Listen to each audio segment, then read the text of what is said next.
मथुरा में जगतगुरु चित्रगुप्त आचार्य डॉक्टर स्वामी सच्चिदानंद ने एसएसपी कार्यालय पहुंचकर कथावाचक प्रदीप मिश्रा के खिलाफ कार्रवाई की मांग की है। स्वामी सच्चिदानंद ने बताया कि प्रदीप मिश्रा ने महाराष्ट्र के वीड में शिव कथा के दौरान भगवान चित्रगुप्त पर अभद्र टिप्पणी की है। ये वीडियो सोशल मीडिया पर तेजी से वायरल हो रहा है। इससे करोड़ों श्रद्धालुओं की धार्मिक भावनाएं आहत हुई हैं। स्वामी सच्चिदानंद के समर्थकों और सामाजिक संगठनों ने एसएसपी कार्यालय के बाहर प्रदीप मिश्रा के पोस्टर जलाकर विरोध प्रदर्शन किया। संतों का कहना है कि इससे पहले भी प्रदीप मिश्रा ने 2024 में राधा रानी पर अभद्र टिप्पणी की थी।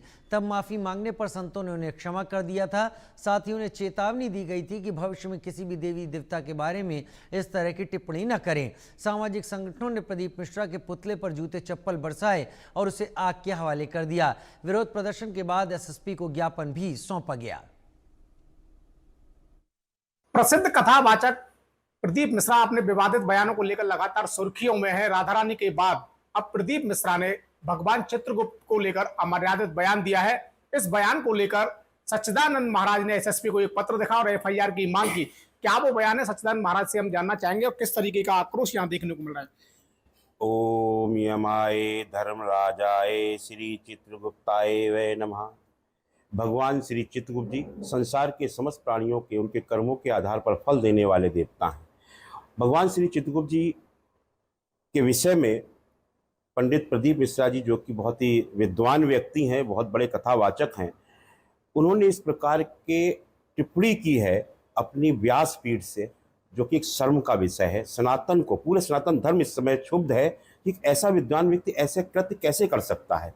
कभी भगवान श्री राम पर, कभी माँ राधा रानी पर, कभी महिलाओं पर अभद्र टिप्पणी, और अब भगवान चित्रगुप्त जी, जिनके विषय में अगर तुम नहीं जानते हो तो पहले उसका ज्ञान प्राप्त करो, शास्त्रों को सही से पढ़ो, शास्त्रों का अध्ययन करो, वेद का अध्ययन करो, पुराण का अध्ययन करो। अगर बार जब आप फंसते हो तो आप एक ही बात कहते हो कि मैंने जो भी प्रसंग कहा है वो वेद और पुराणों में उल्लेखित है, वही उसी प्रसंग को कहा है।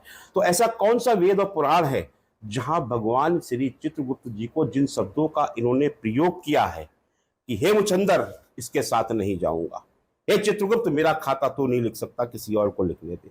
इस प्रकार के वक्तव्य कौन से ग्रंथ लिख सकता है। हमारे पुराने जितने भी विद्वान थे, देव ऋषि मुनि थे, जिन्होंने ये वेद पुराण का के ज्ञाता रहे हैं, उन्होंने कभी ऐसे शब्दों का किसी भगवान के लिए शब्द का लेखनी नहीं करी।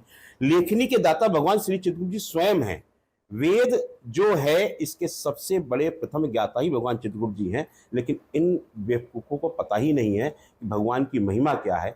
जिस प्रकार से इन्होंने वर्णन किया है उसका हम सब लोग घोर निंदा करते हैं, और हम इस बात को अब आज पूरा भारत हमारे साथ है, हर सनातनी हमारे साथ है, और हर सनातनी की एक ही आवाज़ है कि ऐसे दुराचारी कथावाचक को व्यासपीठ से वंचित किया जाए। महाराज जी, जिस तरीके का जो वीडियो सामने आया है उसमें केवल एक मुचंदर शब्द प्रतीत हो रहा है, बाकी की पूरा जो मामला है वो क्या है, वो विस्तार से। इसके बाद उन्होंने ये कहा कि हे चित्रगुप्त, सबका खाता लिख, मेरा मत लिख। तू सब लोगों से वो कह रहे हैं, जितने लाखों लोग बैठे हैं, कि अगर तुम्हें यमराज भी लेने आ जाए, चित्रगुप्त लेने आ जाए, तो कह देना मैंने वहां पर उनकी कथा सुनी थी, इसलिए तुम्हारी हिम्मत नहीं है कि मुझे ले जा सकते। उनका तात्पर्य एक तरीके से सनातन को बहुत बड़ा आघात पहुंचाना और धर्म को कहीं ना कहीं गुमराह करना। वो गुमराह कर रहे हैं सभी लोगों को कि एक कथा जो कि वास्तव में हमने उनके बारे में जानकारी करी, वो जो कथा कहते हैं वहां पर लोगों ने बताया, बोले महाराज श्री ये 15 से 20 मिनट, बहुत मैक्सिमम आधे घंटे से पुराण सुनाते हैं।